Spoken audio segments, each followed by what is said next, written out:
Alors, on peut peut-être démarrer par une citation du baron d'Aigné qui montre bien le rapport entre Napoléon et Berthier. Ainsi, l'empereur seul imprimait le mouvement. Seul, il donnait la direction à tous ses services. Car telle était l'application de ce vaste génie, et l'histoire de ses campagnes est tout entière dans sa correspondance avec le major général. Étrangement, le nom de Berthier revient rarement au premier plan dans l'épopée napoléonienne, comme si on lui daignait être associé à part entière aux succès et aux échecs napoléoniens. Si les noms de Davout, de Lefebvre sont associés à des victoires éclatantes, Austerlitz et Danzig, celui de Berthier associé à la victoire de Wagram devrait avoir encore plus d'éclat. Et ce n'est pas le cas, car cette victoire fut celle de l'empereur et non directement celle de son chef d'état-major. De fait, pendant presque de 18 années, Berthier fut l'ombre de Napoléon, titre de l'ouvrage que j'avais rédigé, ou plutôt le maréchal de l'ombre, suivant Napoléon dans toutes ses campagnes. Il fut son complément logistique, transcrivant avec fidélité ses ordres, les transmettant à ses collègues maréchaux avec le plus de célérité possible. Disponible jour et nuit, il sera la courroie de transmission indispensable de la pensée impériale. Oubliant en partie son libre arbitre, écrivant à ce sujet à Napoléon, « Je ne sais plus que faire quand vous n'y êtes pas. Il y a 14 ans que je ne pense pas, que je suis accoutumé à recevoir de vous toutes mes idées. » L'empereur le combla d'honneur, lui permettant de cumuler fonction, honneur, richesse, lui permettant de devenir l'un des plus grands dignitaires du régime. Pourtant, le maréchal Berthier donc reste méconnu. Peu de biographies lui ont été consacrées, comme si faire celle de Napoléon suffisait à le connaître et à connaître au sein de la Grande Armée, son rôle au sein de la Grande Armée. Tout n'est pas aussi simple. Et une question mérite d'être posée. Pourquoi n'emporte-t-il pas une franche adhésion de la part des admirateurs de Napoléon ? Ce dernier n'a pas été tendre avec son ancien major général, en particulier dans le mémorial de Sainte-Hélène, le traitant de faible, de sans-esprit. Quand Lascaz, autour du mémorial, se plaignait de l'insolence et de la dureté de Berthier, Napoléon lui répondait de manière misogyne « Rien de plus impérieux, mon cher, que la faiblesse qui se sent étayée de la force. Voyez les femmes. » La rancune s'appuie souvent aussi sur une mauvaise mémoire, sur la mauvaise foi. Napoléon a toujours eu avec Berthier une relation compliquée. S'il a fait d'un oison un presque-aigle, comme disait Louis Chardini, il s'est toujours interrogé sur celui-ci, comme le montrent ses propos avec Talleyrand qu'a rapporté Madame de Rémusat. En vérité, dit Napoléon à Talleyrand, je ne puis comprendre comment il a pu s'établir entre Berthier et moi une relation qui ait quelque apparence d'amitié. Je ne m'amuse guère aux sentiments inutiles. Et Berthier est si médiocre que je ne sais pas pourquoi je m'amuserais à l'aimer. Et cependant, au fond, quand rien ne m'en détourne, je crois que je ne suis pas tout à fait sans quelque penchant pour lui. Talleyrand lui répondit, « Et si vous l'aimez, savez-vous pourquoi ? C'est qu'il croit en vous. » À ces accusations d'être incolore, sans esprit, s'ajoutent d'autres motifs de désamour. Faut-il évoquer sa passion pour la marquise Visconti, passion scandaleuse et peu digne pour un homme de guerre, selon les critères de l'époque? Doit-on rappeler l'accusation infondée de trahison de Berthier en 1814 et son ralliement effectif, très voyant, à Louis XVIII? Lui reproche-t-on de ne pas avoir rejoint l'empereur pendant les 100 jours, ou encore sa mort, suicide ou accident, événement jugé peu glorieux dans la geste napoléonienne, ou encore son inaction au début de la campagne de 1809, sur laquelle je reviendrai, preuve de sa incapacité à commander en chef, faute majeure pour ses contemporains. Tout est évidemment ramené à l'empereur. On oublie souvent que Berthier a existé avant Napoléon. Il a 43 ans lorsqu'il rencontre Bonaparte. Il n'est pas seul, il n'est pas sans réseau. Ces premières années ne sont pas à négliger, car elles donnent une explication partielle des années 1814-1815, souvent reprochée au maréchal, moment où il va se retrouver face à un choix impossible entre ses fidélités d'hier et celles de demain. Berthier fut et restera pour Napoléon l'homme de Versailles, par ses liens avec la famille royale ou encore avec nombre de membres de la haute noblesse comme Noailles, De Broglie ou Lafayette. De plus, ces 40 années de formation furent essentielles pour construire le major général de la Grande Armée, expliquant sa capacité à organiser, à retranscrire les ordres du chef. Pendant 18 années, ensuite, le binôme fonctionna à plein, lié par une organisation quasi sans faille, au moins jusqu'en 1809. Le major général se rend de plus en plus indispensable par ses qualités, sa soumission envers l'empereur et l'organisation de la Grande Armée autour de Berthier au service des stratégies impériales est, pendant plusieurs années, un élément décisif des victoires françaises. Pourtant, à partir de 1812, la belle machine commence à se gripper.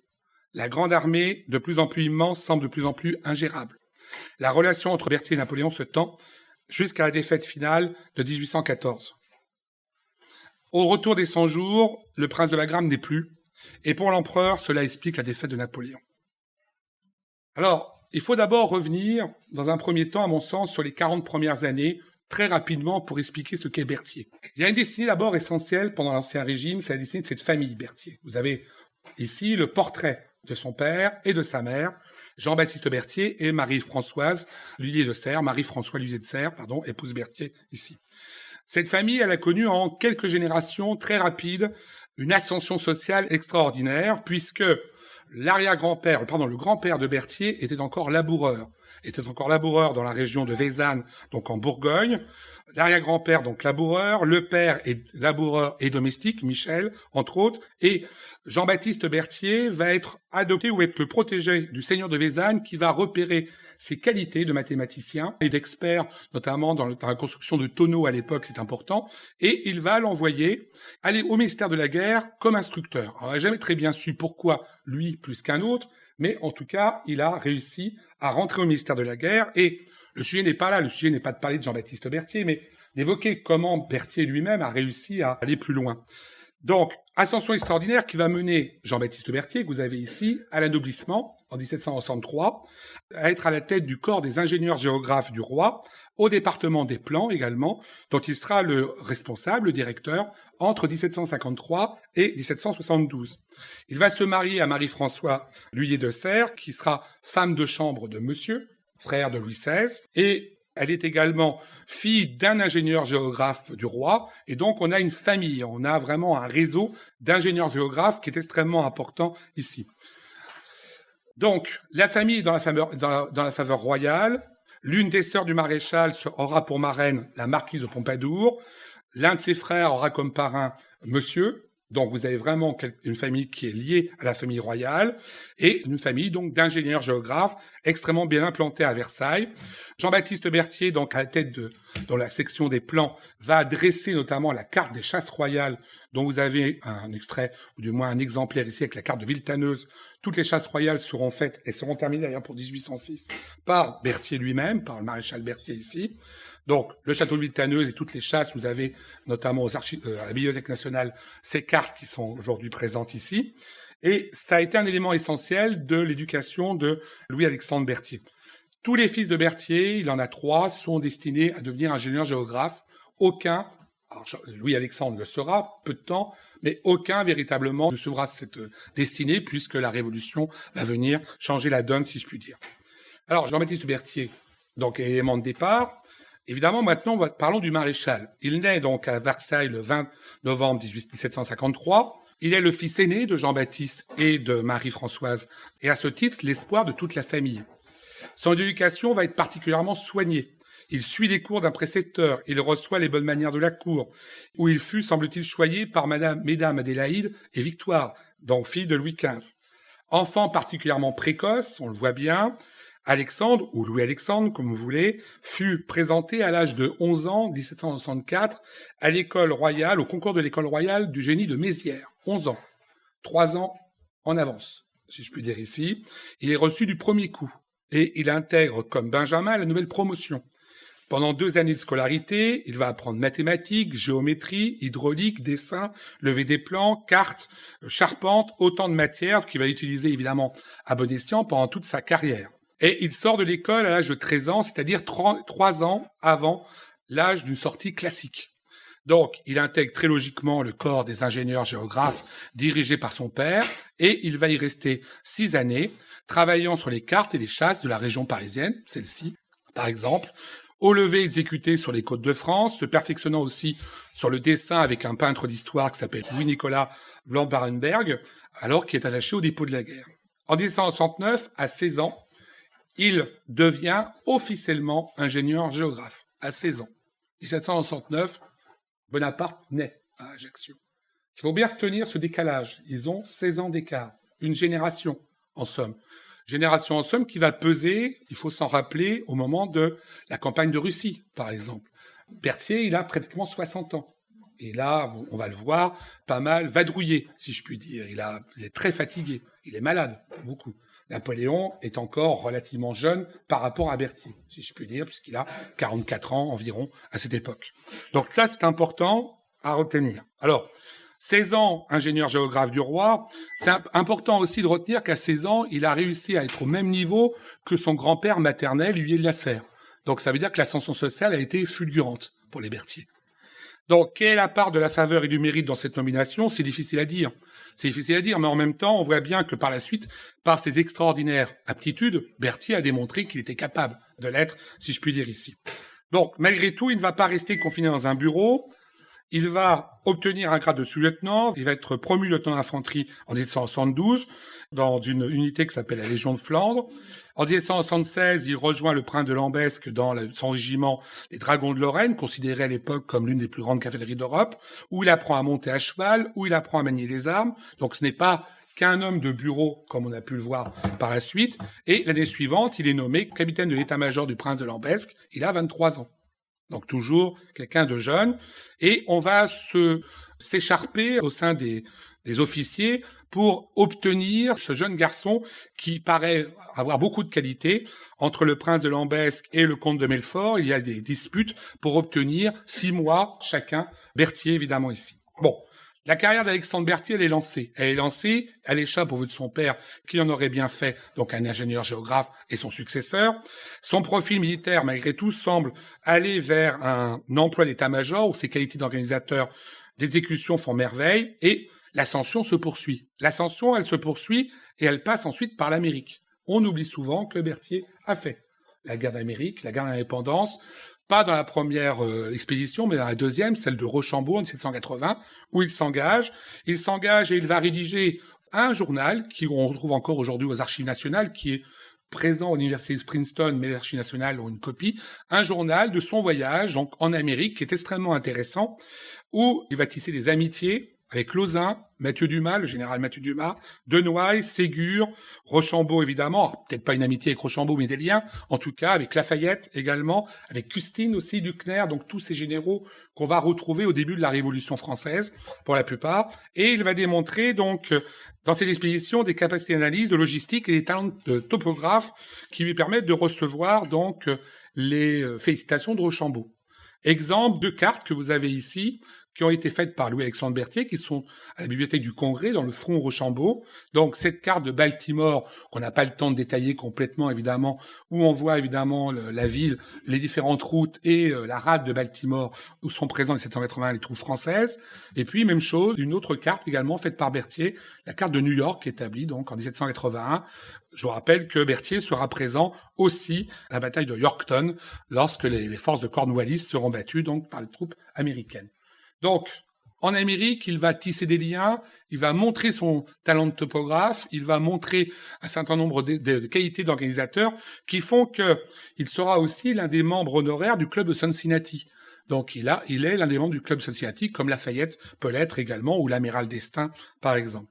À son retour en France, il partit avec Custine en Prusse et en Autriche. Et là, pareil, vous avez un journal de Berthier, toujours aux Archives nationales, qui raconte donc sa rencontre avec Frédéric II, avec Joseph II d'Autriche, et il y a des portraits intéressants. Ce qui est intéressant aussi, c'est dans ce voyage qu'il fait en Prusse en 1783-84, il va prendre des remarques, des reconnaissances qui lui serviront pour la campagne de 1806.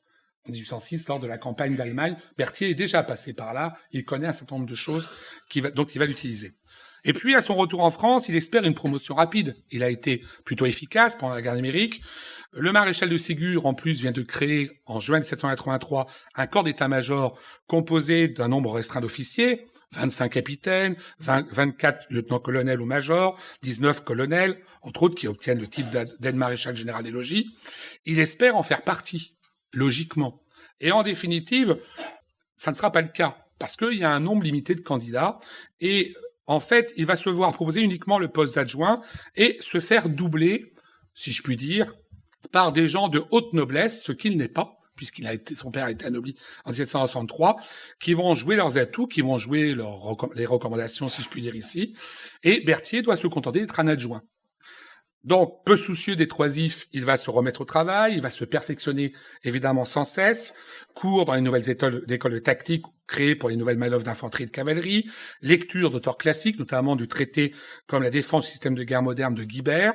Donc, il travaille, ça va durer 3 ans, puis en 1788, Donc, il va devenir chef d'escadron et être rentré comme major d'état-major au camp de Saint-Omer. Il obtient d'ailleurs, au même temps, Louis XVI lui remet la croix de chevalier de Saint-Louis, preuve que ses qualités ont été reconnues et que son réseau a fonctionné. Pensez toujours à l'idée de réseau. Les réseaux sont extrêmement importants et Berthier a un réseau autour des anciens d'Amérique, si je puis dire, même si ça lui a pas permis d'avoir le titre qu'il voulait. Fin 1788, il est lieutenant-colonel, et à ce titre, il accompagne l'inspecteur général Lambert dans ses visites du Hainaut et des Flandres, et il va être attaché auprès du général de Bézinval, début 1789. Alors, je ne veux pas évidemment, vous relater toute la Révolution française. L'objet de la conférence, c'est le chef d'état-major. Mais ce qui est essentiel, c'est de voir un peu le système. À la Révolution, en 1789, donc, il a 35 ans. 35, 36 ans. Il est un officier d'état-major qui est plutôt distingué, qui jouit, on va dire, d'une excellente réputation dans l'armée. Il est connu du roi également, comme son père était connu de Louis XV. Si Jean-Baptiste a été anobli, c'est parce que Jean-Baptiste Berthier, alors on n'a pas le temps de raconter l'histoire, mais a sauvé du feu un certain nombre de chevaux de la cour lors d'un incendie gigantesque d'écurie à Versailles. C'est ça qui lui a permis d'être anobli en particulier. Donc c'est quelqu'un de connu et la Révolution va être pour lui une période assez confuse, en définitive. Période confuse parce qu'il est ami de Lafayette. Et donc, pour Lafayette, ce sera confus également. Au départ, quand le roi est ramené à Paris en août 1789, c'est Berthier qui va être nommé commandant intérimaire de Versailles. C'est logique, je vous rappelle, pour ceux qui ne connaissent peut-être ou qui ne connaissent pas, à Versailles, Jean-Baptiste Berthier, c'est lui qui a construit le ministère de la Guerre. C'est lui qui a construit le ministère de la Marine. L'actuelle bibliothèque municipale de Versailles, c'est l'œuvre de Jean-Baptiste Berthier. Donc, c'est une famille versaillaise. Il est nommé, je dis bien, donc commandant intérimaire de Versailles, sous les ordres directs de Lafayette. Ça sera compliqué parce que la famille est assez mal vue par les révolutionnaires versaillais. Il va protéger en grande partie la fuite de mesdames Adélaïde et Victoire, donc ces filles du roi qu'il avait protégées, rappelez-vous, on en a parlé tout à l'heure, qu'il avait protégées pendant son éducation. En 1792, il poursuit son chemin quand même. Il est chef d'état-major de Rochambeau, puis de Luckner, puis de Custine, mais tous ces gens avec qui il a travaillé disparaissent. Soit se sont enfuis, c'est le cas de Lafayette, soit ont été guillotinés, c'est le cas de Custine. Donc, résultat, son réseau commence à s'amoindrir. Et il lui en faut peu pour qu'il soit guillotiné lui-même. Il va se faire oublier en grande partie, mais la guerre en Vendée éclate et les comités ont besoin d'hommes utiles à partir de 1793. Berthier va accepter de revenir comme simple volontaire dans l'armée des Côtes de La Rochelle, simple volontaire, alors qu'il était quand même chef d'état-major en grande partie au départ. Situation absurde de se priver des compétences d'un seul homme. Résultat, il va retrouver en Vendée Biron, alias le duc de Lauzun, qu'il connaissait depuis l'Amérique, qui va le réutiliser de suite dans l'état-major et malgré les entreprises, malgré sa bonne conduite pendant cette guerre, Berthier doit rapidement se retirer parce que l'armée révolutionnaire a été battue à Saumur. Il doit se retirer, notamment chez l'un de ses beaux-frères, et se faire oublier pendant quelque temps. Il va être réintégré donc en 1795 comme chef d'état-major de l'armée des Alpes sous les ordres de Kellermann puis de Scherer. Alors là, on arrive au moment justement qui commence à être intéressant pour nous d'un point de vue militaire. Il va montrer sous les ordres de Scherer et de Kellermann des compétences. D'abord, il va réorganiser tout le système. Le service directeur d'état-major général est réorganisé en précisant les secteurs de ses adjoints. Le mouvement des troupes est confié à un général qui est le général Vignolles, qui doit mettre en place un état de situation de surveillance, d'application des lois et des règlements militaires. La correspondance générale est confiée à un autre de ses adjoints, Franceschi, qui évidemment enregistre tous les ordres sur des registres. On verra quelques images là-dessus plus loin. Et puis les reconnaissances, donc les déplacements des troupes par reconnaissance des troupes ennemies, évidemment, est faite par le général Wolfe. Et enfin, l'administration est confiée à un simple adjoint, Balek, qui contrôle les subsistances, le campement, l'habillement, etc. Donc on divise véritablement, ce qui n'était pas le cas avant.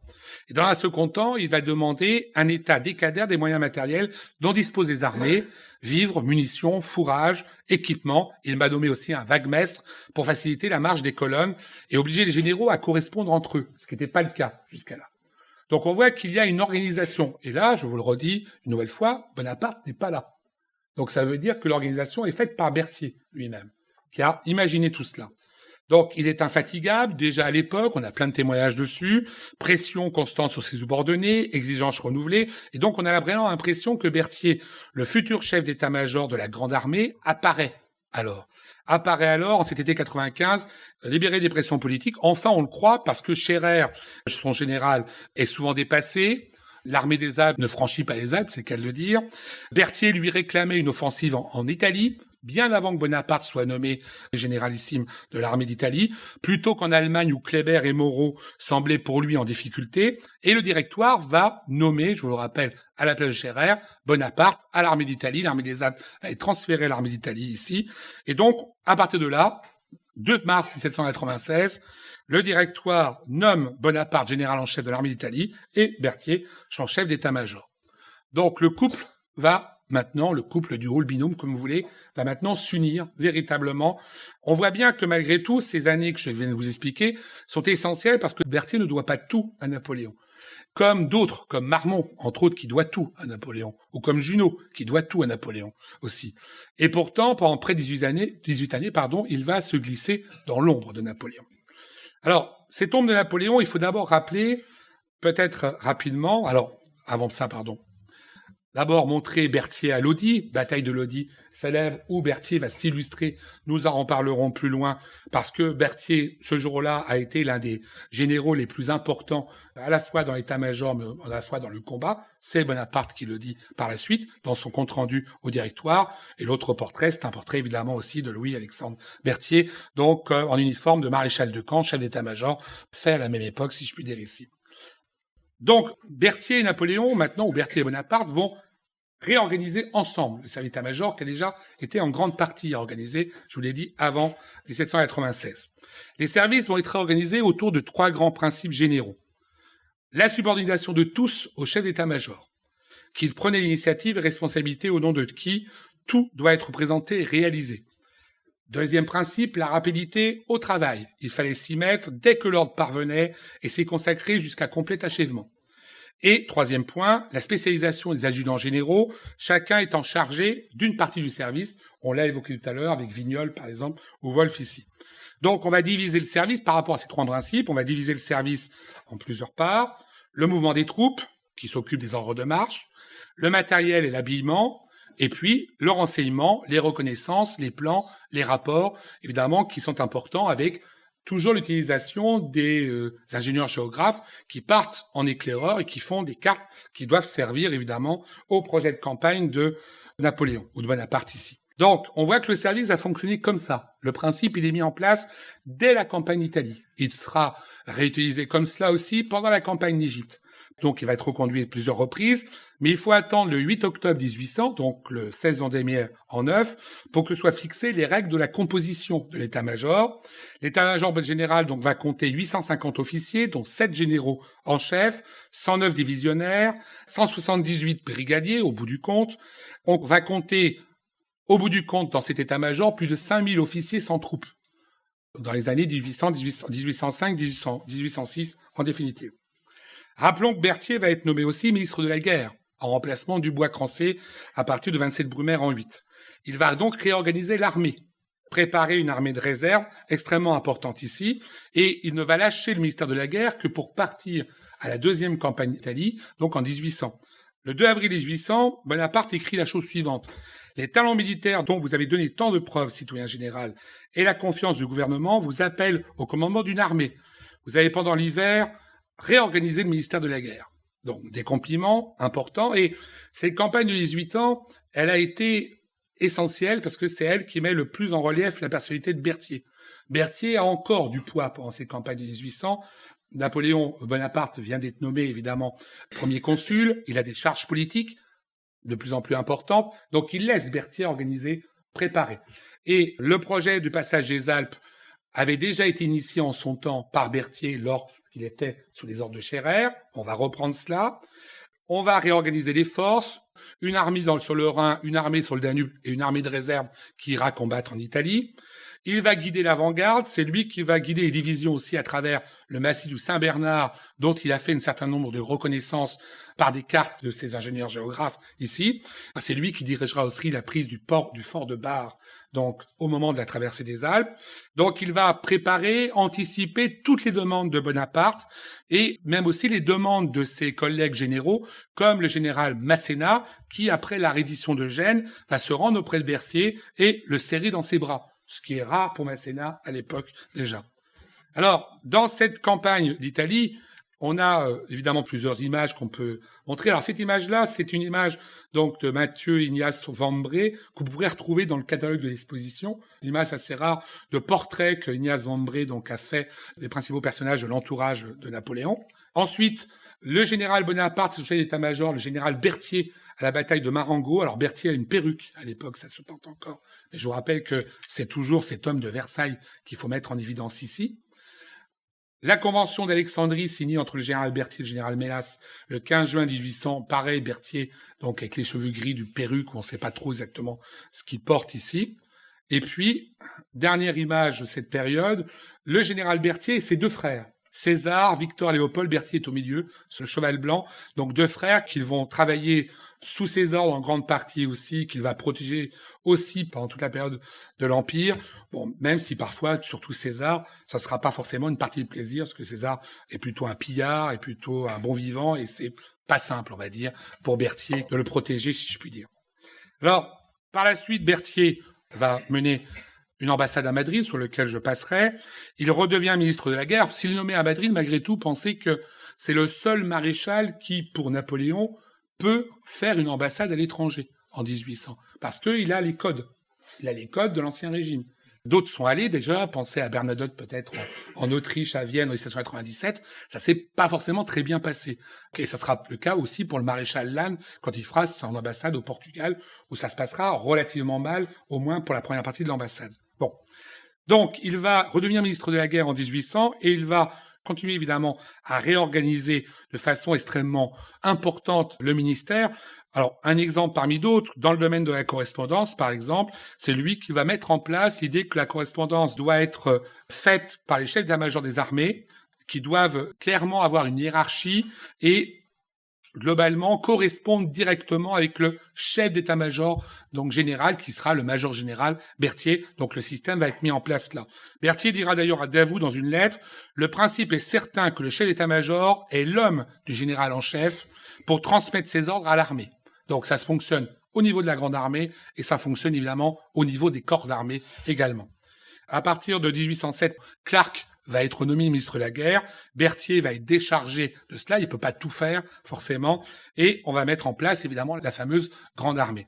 Dans cette grande armée, vous avez, vous le savez déjà certainement, vous avez un système assez pléthorique. Il y a d'abord une maison militaire qui est composée d'un état-major général composé de 4 colonels généraux, Davout, Soult, Berthier et Mortier, des aides de camp, soit 8 généraux de division comme Lauriston ou Rapp par exemple, et puis tout un système qui entoure l'empereur, qui est un premier rideau. Et puis à côté, vous avez l'état-major de Berthier lui-même, 3 aides-majors généraux entourent Berthier, l'un va être chargé de la correspondance, avec les chefs d'état-major des corps d'armée, on l'a évoqué, c'est par exemple le général Andréossy, entre autres. Le deuxième va s'occuper des marches et des cantonnements, Mathieu Dumas, qui était avec lui en Amérique, donc la fidélité amitié fonctionne. Et puis le troisième est responsable du service topographique. Alors voilà on aurait pu en prendre plein, voilà 2 gravures qui montrent ces personnages. Vous avez donc à droite le général Sanson, qui est lui attaché donc au service topographique lié à Berthier. Ah, je n'oublie pas Baclair d'Albe, qui lui est attaché directement à Napoléon pour tout ce qui est topographie. Et puis vous avez donc le baron Blin, qui lui va être chargé donc comme aide-major général ici de la partie des reconnaissances et de la partie secrète. En gros, c'est lui qui correspond beaucoup avec Schulmeister au service secret de l'empereur. Vous connaissez, je pense déjà. À tous ces personnages qu'on peut ajouter, évidemment, des aides de camp, comme le baron Blin, le colonel Flao, le capitaine de Noailles, le général Montion, qui est chargé de l'état-major, ou le général Jomini, qui sera ensuite le chef d'état-major du maréchal Ney. S'ajoutent évidemment des aides de camp qui viennent de toutes les grandes familles aristocratiques. Autour de Berthier, vous avez ce qu'on appelle les baux ou les jets, les aides de camp, que Lejeune a très bien peint en nombre de représentations.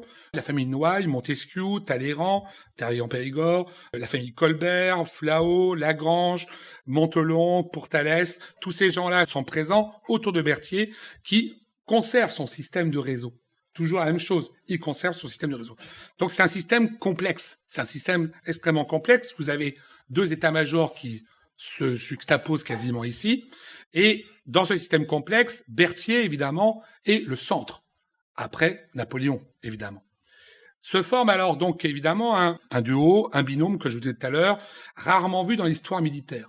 Napoléon conçoit, ordonne, Berthier exécute, organise sans discuter ou rarement, on y reviendra. Donc ce qui a été initié entre 96 et 1800, lors des 2 campagnes d'Italie et d'Égypte, devient le fondement de l'organisation militaire napoléonienne. Le général Thiébaut, qui a écrit des mémoires, vous le savez peut-être, qui n'aimait pas beaucoup Berthier, rappelle malgré tout que Berthier avait une compréhension remarquable de tout ce qui tenait à la guerre. De plus, il avait le don, je cite, de se rappeler la totalité des ordres et de les transmettre avec rapidité et clarté. Il comprenait Bonaparte au premier mot. Bonaparte dans le texte, si vous préférez, ici. Donc, il y a cette idée de lien extrêmement important que tous les contemporains ont mis en avant. Thiébaut en particulier ici. Donc, on peut dire que le génie de Bonaparte enfantait, créait, improvisait, enflammait les cœurs, voire ici. Berthier, lui, et son état-major ne participent pas à l'élaboration des plans de campagne. On a même vu des réunions stratégiques où Berthier n'est pas présent, mais il a pour mission de faire exécuter tout cela. Et il trace à chacun ce qu'il doit faire, il aplanit les difficultés, il pourvoit aux besoins. Donc c'est la logistique, si on peut dire ici, avec d'autres évidemment qu'on pourra revenir. Toutes décisions d'ordre stratégique ou tactique sont du ressort de Napoléon. Et Napoléon le rappelle à Berthier très clairement en février 1806. Tenez-vous-en strictement aux ordres que je vous donne. Moi seul, je sais ce que je dois faire. De son côté, Berthier, donc, dans une lettre à Soult, en mars 1807, minimisait son rôle. Je ne suis rien dans l'armée.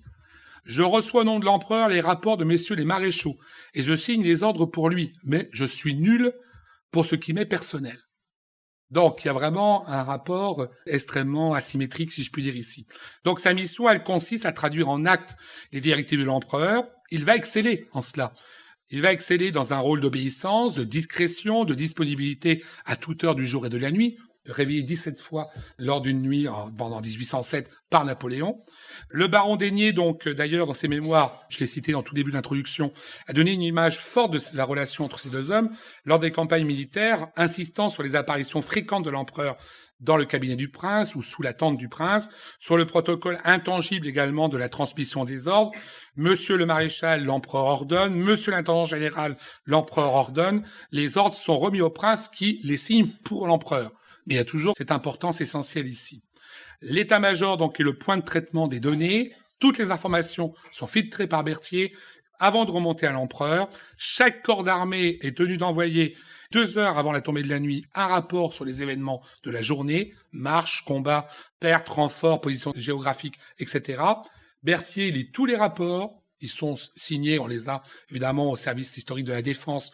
Tous ces rapports sont signés.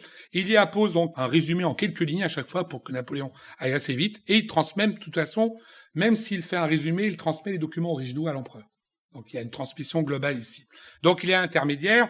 Et donc on voit bien que Berthier, il saisit la pensée de l'empereur. Il la traduit également sur le champ en ordre clair, précis, détaillé. Il sait animer la ruche bourdonnante de l'état-major général qui est pléthorique. On l'a vu tout à l'heure ici. Et en définitive, il est vraiment le point central sur lequel va s'appuyer Bonaparte, puis Napoléon ici. Alors, par rapport à cela, évidemment, 2 images qui sont tirées du catalogue d'ailleurs. D'abord, cette cassette pour l'étude, donc vous le trouverez dans le catalogue et dans l'exposition Napoléon stratège, cassette pour l'étude du mouvement des armées autrichiennes ayant appartenu à Berthier. Il y a 2 jeux. Il y a un jeu à Napoléon, un jeu à Berthier. Les 2 jeux se complètent ici. Donc, c'est la transcription, ces petites images que vous avez ici, qu'on va trouver sur les cartes de Napoléon et de Berthier. C'est la transcription du renseignement sous forme de vignettes. Et on va comme dans les jeux stratégiques que l'on voit aujourd'hui dans les wargames, enfin qu'on voyait, parce que maintenant les jeux stratégiques se font surtout sur ordinateur, avant c'était les jeux de table. Donc c'est la même chose, on voit Napoléon place ses pions comme sous les indications de Berthier, et chacun peut aller dans le même sens évidemment ici. Et puis, autre image intéressante, alors là vous verrez pas et vous lirez pas forcément, mais voilà un registre d'ordre, un registre de correspondance envoyée tenu par le général Berthier. Donc à chaque fois, vous avez l'ordre qui a été envoyé. Le premier ici, c'est Bernadotte. Ici, on va avoir le maréchal Lannes, le maréchal Ney. Une nouvelle fois, Bernadotte ici. Les ordres sont envoyés. On fait une transcription immédiate sur ce registre d'ordre. Tous les registres d'ordre donc sont présents au service historique de la défense.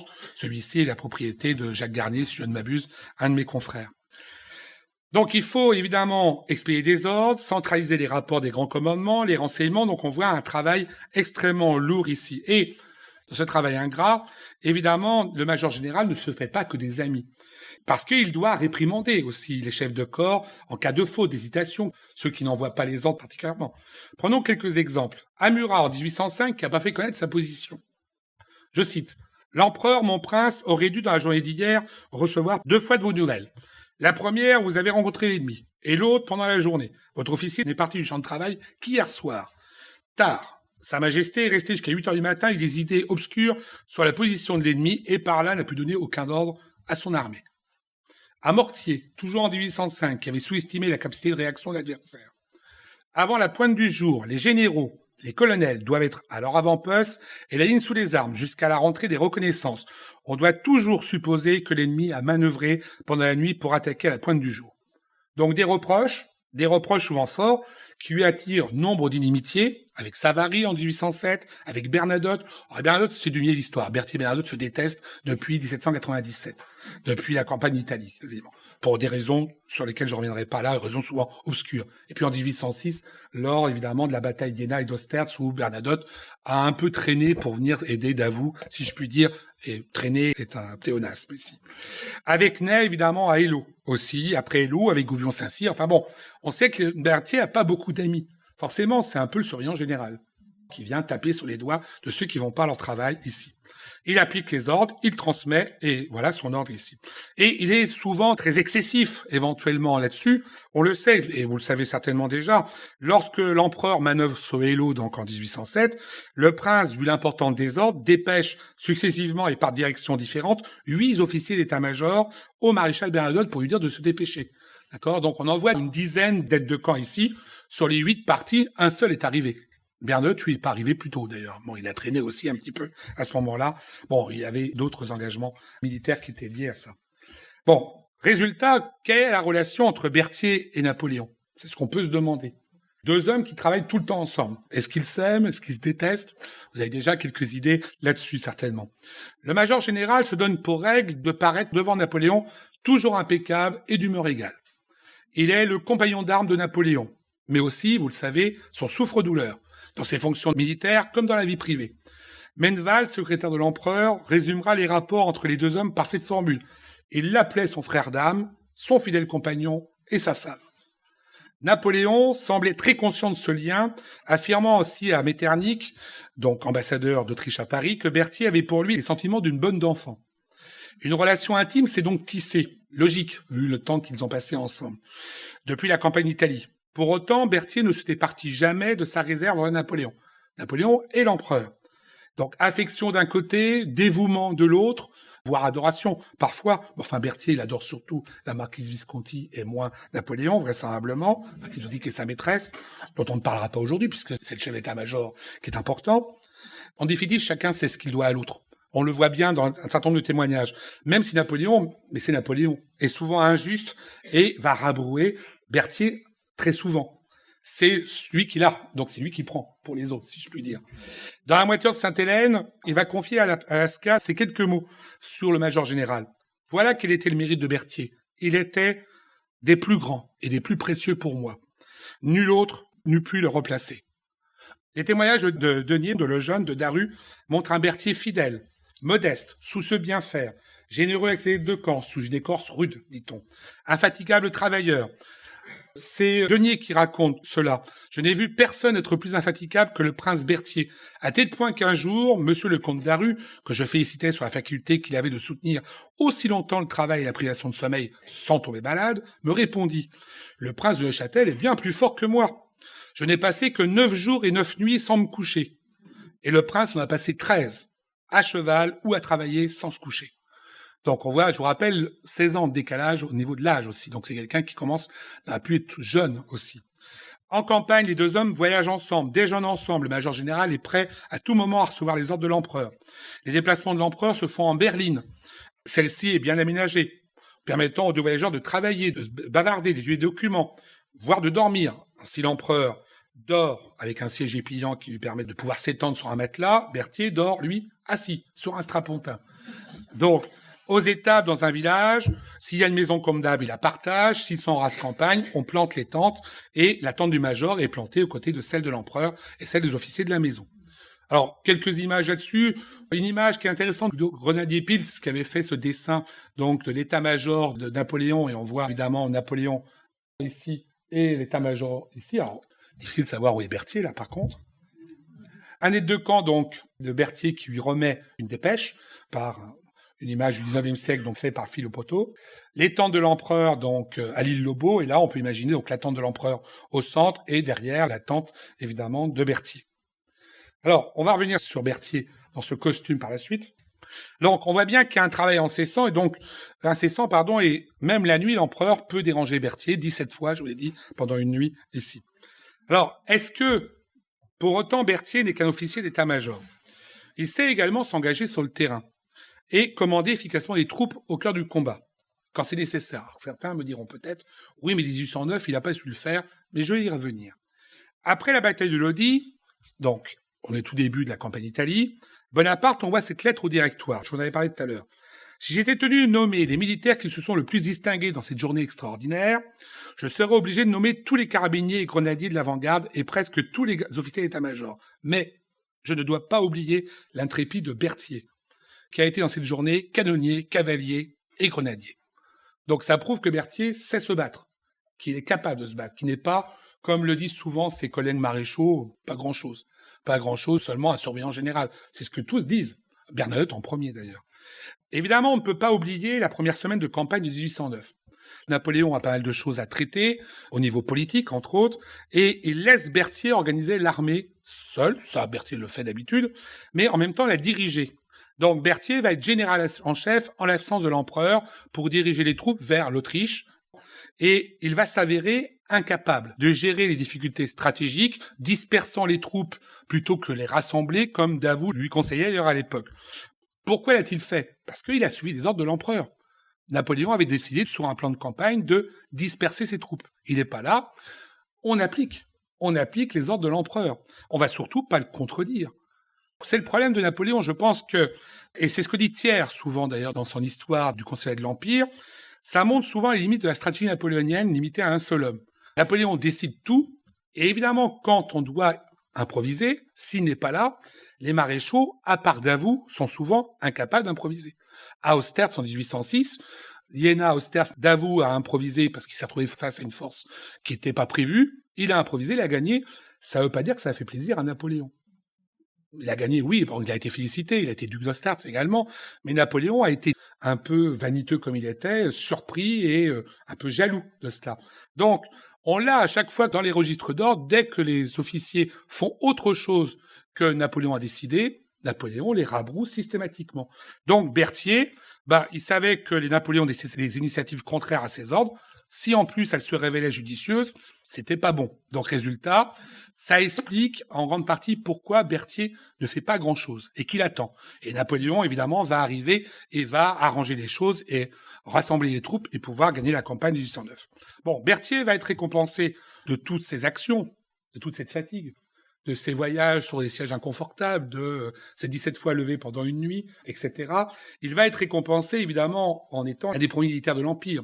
Il est d'abord grand-veneur. Donc c'est lui qui dirige les chasses impériales. Vous l'avez ici en tenue de grand-veneur. Grand louvetier aussi, c'est lui qui va éliminer une partie des loups français pendant la période de 1806 à 1815, entre autres. Bon, il est également grand-évêque de la Légion d'honneur. Il sera ensuite, en 1806, prince de Neuchâtel et de Valangin, vice-connétable en 1807, prince de Wagram et colonel des gardes suisses en 1809. Donc c'est l'un de ceux qui a le plus de titres et de charges. Les deux images que vous allez voir sont deux images qui montrent sa présence. La présence au sacre, donc c'est à rapprocher du tableau de David. Et donc vous avez Berthier, il est là. Son ennemi est là, Bernadotte. D'accord ? Autre image, donc il porte le globe pendant la cérémonie du sacre. Autre image, Berthier, ici. Et de l'autre côté, Bernadotte. D'accord ? C'est bien, puisqu'on voit bien que David a trouvé des éléments ici. Bernadotte est en train de regarder Berthier en lui disant « T'en fais un peu trop », vraisemblablement. C'est un peu ça ici. On n'a pas la réaction de Berthier par rapport à ce tableau, ça aurait été intéressant. Bon, pareil, en 1811, quand le roi de Rome naît, Berthier est là. Donc, il est présent. Je vous rappelle que quand Napoléon épouse Marie-Louise, c'est qui va chercher et qui se marie par procuration avec Marie-Louise en Autriche, c'est Berthier. C'est le seul capable, c'est le seul qui a une nouvelle fois les codes, puisqu'il a connu Versailles précédemment. Bon, résultat, entre 1810 et 1812, ses ressources annuelles seront en moyenne de plus d'1 million de francs, en biens meubles et immeubles, en dotations diverses. Je vous rappelle qu'il dispose de 3 hôtels particuliers, 2 à Paris, un boulevard Capucine par exemple, et un à Fontainebleau, et de 2 châteaux, le château de Grosbois, encore évidemment célèbre, qui a été restauré il n'y a pas très très longtemps, que je vous conseille d'aller voir si vous ne connaissez pas, et le château de Chambord. La principauté de Wagram, c'est Chambord, où il ira peu. Ça va lui coûter beaucoup d'argent par contre là. Et il possède aussi des fermes, à Boissy-Saint-Léger, ici les Molineaux. Bon, en gros, il est, et c'est ce que disait un de mes prédécesseurs, il est le nabab du Premier Empire. C'est vrai, il est le nabab du Premier Empire, mais en définitive, il en profite peu, parce qu'il est toujours derrière l'empereur. Donc, il y a 2 années où il a en profité, c'était 1810, 1811. Et encore, il y a la guerre d'Espagne, quand il doit s'occuper. Et donc, le dernier temps qu'on peut évoquer, c'est justement ce moment de lassitude. Vous avez 2 campagnes qui vont épuiser Berthier. Vous êtes en 1811, Berthier commence à vivre, il s'est marié, un peu contraint et forcé avec une princesse très laide qui vient de Bavière. Il n'a pas pu épouser sa maîtresse Visconti, mais bon, vous le savez peut-être, Berthier, il a été bigame, c'est-à-dire qu'il a amené ses 2 femmes au château de Grosbois et elles se sont entendues, donc très bien. Donc ça a fonctionné. Visconti avait 20 ans de plus que la princesse de Bavière, mais bon, elles se sont appréciées globalement. Ça a fonctionné. Et je rappelle que Berthier est quand même quelqu'un de fidèle, puisque pour l'anecdote quand même, la marquise de Visconti va être atteinte d'un AVC, donc va être paralysée d'un côté, ce qui n'empêche pas de Berthier de la garder auprès de lui et de la soigner. Donc il y aura un amour vraiment très important. Napoléon détestait la Visconti. Il détestait, il a eu de cesse, pendant ces 18 ans où ils sont ensemble, d'essayer de les séparer. Il n'a pas réussi, ce qui prouve que Berthier avait quand même, en matière d'amour, un peu de poids, on va dire ici. 2 campagnes donc qui épuisèrent Berthier. D'abord la campagne d'Espagne. La campagne d'Espagne, c'est vrai qu'il faut pas l'oublier, elle épuise l'armée française. Berthier, il est conscient de tous les problèmes des campagnes d'Espagne, ici avec des maréchaux qui sont de moins en moins confiants face aux troupes anglo-espagnoles. C'est Berthier qui reçoit correspondance sur correspondance. Alors, évidemment, il y a Joseph.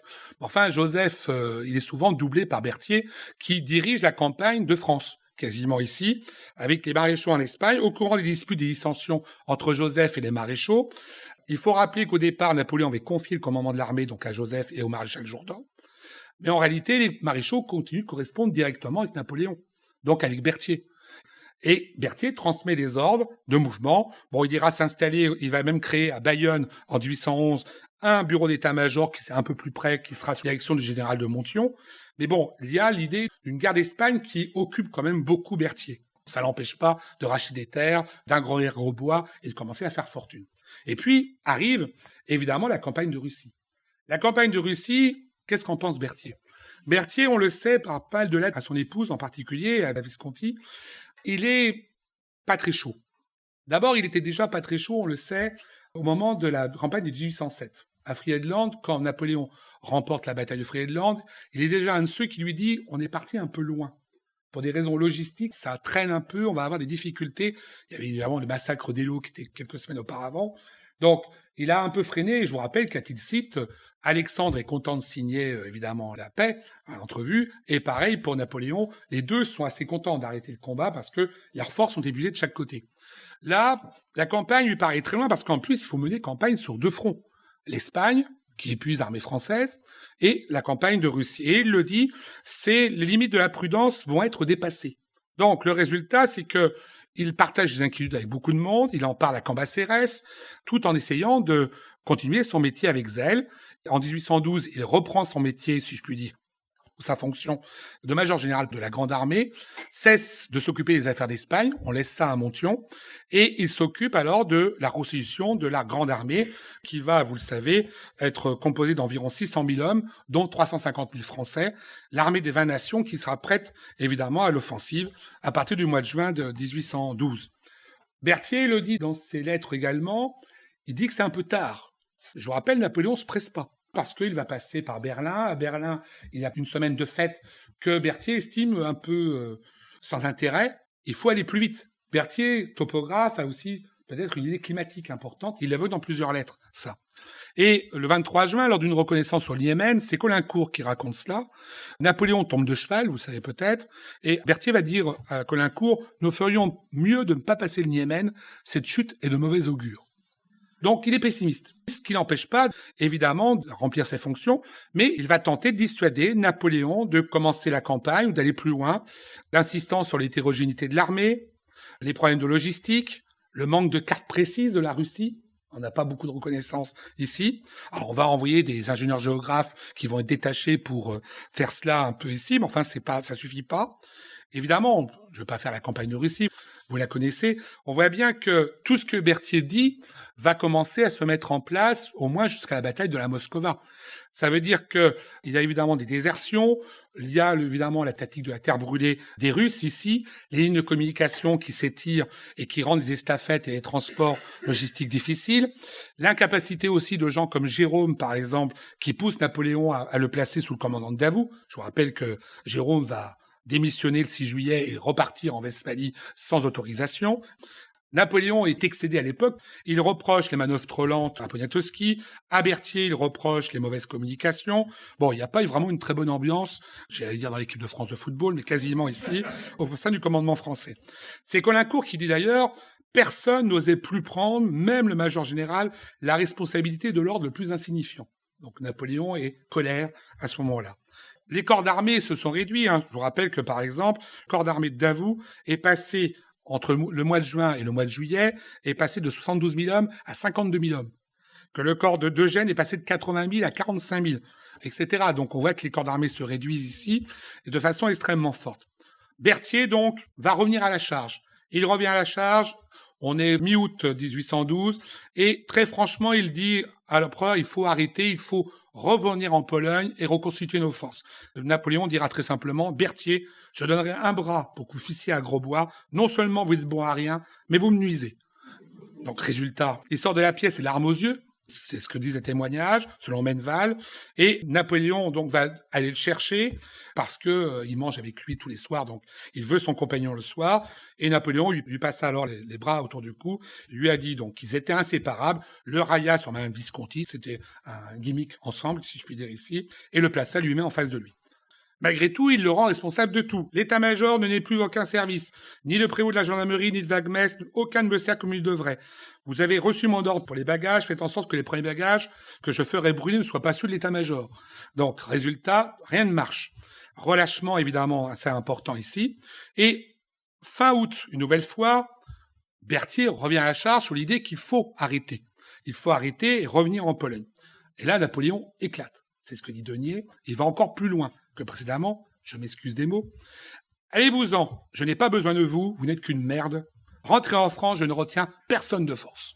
Résultat, à ces dures paroles, donc Berthier va évidemment avoir cette noble réponse que dit Denier. Quand l'armée est devant l'ennemi, le vice-connétable ne la quitte pas, il prend un fusil et se met dans les rangs avec les soldats.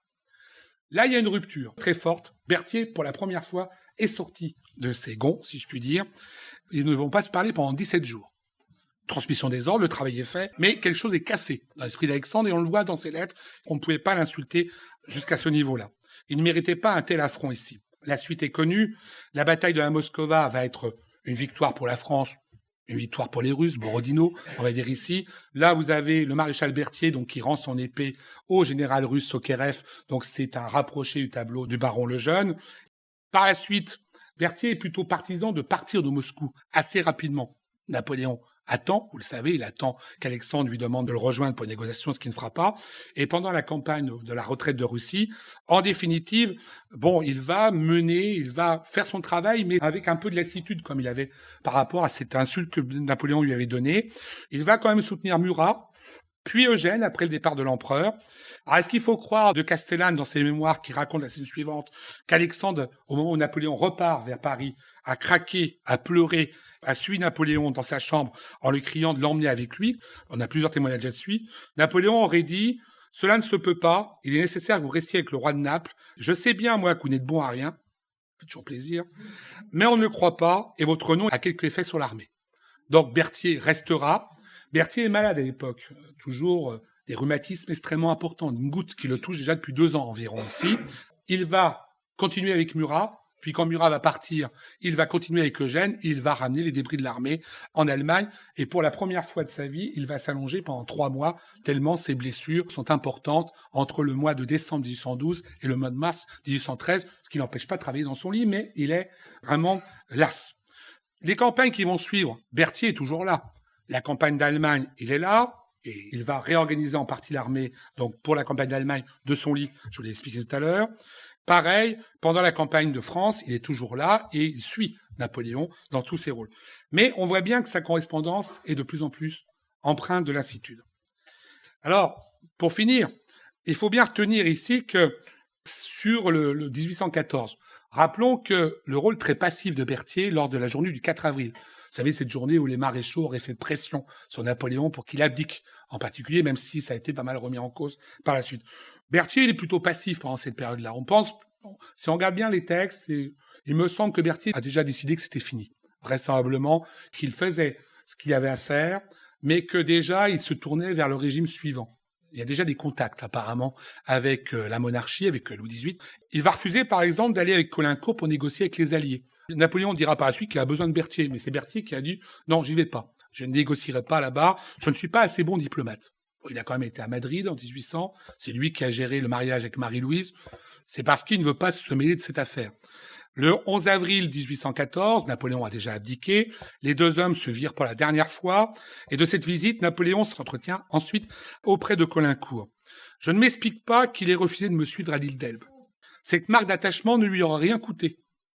Elle m'eût fait plaisir. Qui m'eût dit qu'il serait le premier à me quitter?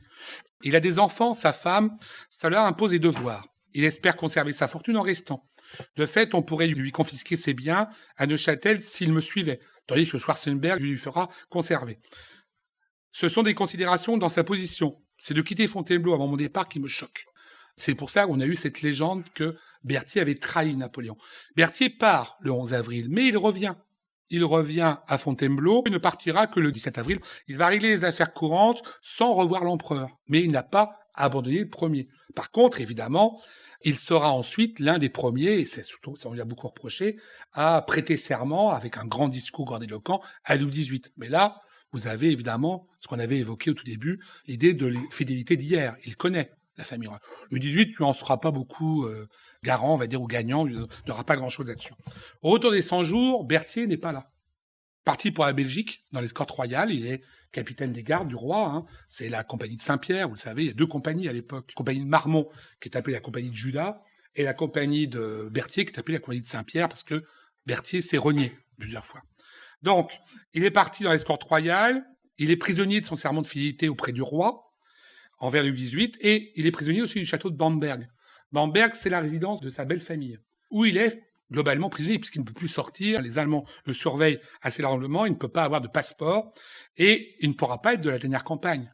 Napoléon attendait qu'il revienne, il avait dit à plusieurs reprises, si Berthier revient, je l'accueillerai et nous mènerons une nouvelle fois une campagne ensemble. Berthier ne peut pas revenir. Et le 1er juin 1815, vous le savez déjà, Berthier est retrouvé en bas du château de Bamberg, vous voyez ce corps qui s'écrase évidemment près du château de Bamberg, dans cette gravure, retrouvé donc défenestré, son corps défenestré en contrebas du château. Suicide, meurtre, crise d'apoplexie. Alors le meurtre, je pense qu'on peut le mettre de côté dans la mesure où les couloirs qui mènent à la fenêtre ici sont très étroits, mais vraisemblablement c'est une crise d'apoplexie, il a fait une attaque, il était assez déprimé, il buvait entre 2 et 3 bouteilles de champagne par jour à l'époque. Un vertige, évidemment, aussi, qu'il aurait pris. T'es monté sur une chaise pour voir à la fenêtre une troupe qui défilait en bas du château. Ça peut être ça, ou, évidemment, il a pu se suicider. On n'aura jamais, moi, je pense plutôt pour cette crise d'apoplexie, cette attaque, vraisemblablement. Mais Jean Tullard, lui, c'est plutôt pour le suicide. Donc, vous voyez, on a des débats entre nous, souvent complexes là-dessus, qui changent pas grand-chose, en définitive. Ça change pas grand-chose, en même temps, un suicide, ça fait tâche, si je puis dire. Sans jeu de mots. En apprenant sa mort, Napoléon ne dissimula pas son chagrin, affectant d'être très affecté le 18 juin au soir de Waterloo. Si Berthier était ici, les ordres seraient arrivés et je n'aurais point ce malheur. Soult n'a pas les mêmes qualités comme major général que Berthier, très clairement ici. Alors, en conclusion, ce qu'on peut dire, c'est que le personnage de Berthier, il apparaît beaucoup plus complexe que ce que Napoléon et nombre de contemporains ont voulu voir. Certes, Berthier est avant tout un technicien, un organisateur, mettant en place le service d'état-major pour tout le XIXe siècle. Il fut à ce titre l'habile complément de Bonaparte pendant 18 ans. Et à Sainte-Hélène, Napoléon se montra dur pour Berthier tout en reconnaissant ses qualités. Je cite le 16 novembre 1815, « C'est que Berthier, après tout, n'était pas sans talent. Et je suis loin de renier sa personne et mes sentiments. Mais ses talents et son mérite étaient spéciaux et techniques. Et hors de là, sans nul esprit, quelconque et puis si faible. » La Visconti, toujours. Si Napoléon, dans le mémorial, lui reprochait donc de manquer cet esprit, tout ça paraît injuste. Très tôt dans l'épopée, Berthier a essayé d'influer sur les ambitions impériales, percevant les risques, je l'ai évoqué ici, de ces guerres. Il le fit par la suite de manière continue, en particulier en Russie en 1812 ou en Allemagne en 1813. L'empereur ne sut pas entendre ces recommandations souvent pleines de bon sens. Berthier était peut-être plus conscient des réalités européennes, très conscient aussi des difficultés logistiques auxquelles il avait été formé. Certes, Berthier se contenta de rester dans l'ombre de Napoléon, comme exécuteur de ses ordres. Il n'avait ni le goût, ni peut-être les talents pour être Murat, Lannes ou encore Davout, mais son rôle moins brillant, au premier abord, s'avère plus fondamental dans l'épopée napoléonienne. Je vous remercie.